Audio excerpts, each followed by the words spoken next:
qanlı gecə silahsız xalqıma divan tutuldu. Azadlıq deyərək toplaşan xalqa odlu silahlardan ateş açıldı.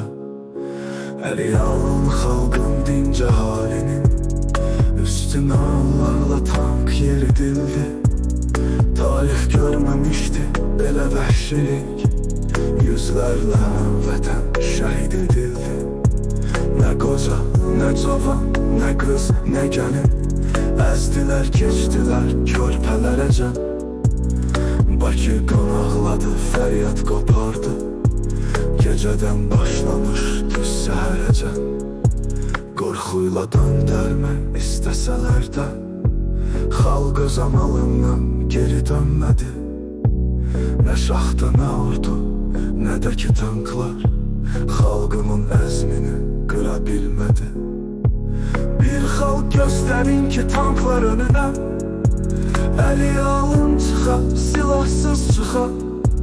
Bu mənim xalqımdır bircə gecədə, qanıyla qol çəkdi o azadlığa.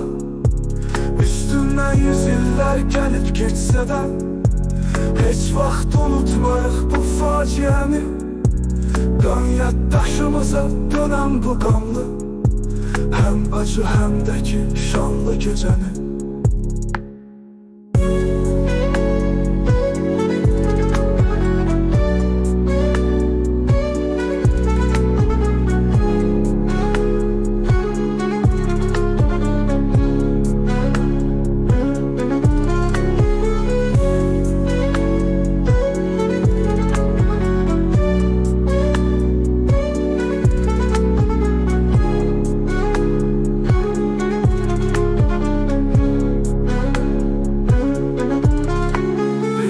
Göstərin ki tanklar önünə, əli alın çıxa, silahsız çıxa.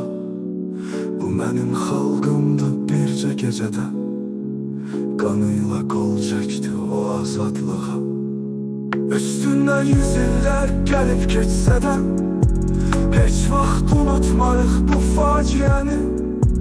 Qan yaddaşımıza dönən bu qanlı, həm acı həm də ki şanlı gecəni.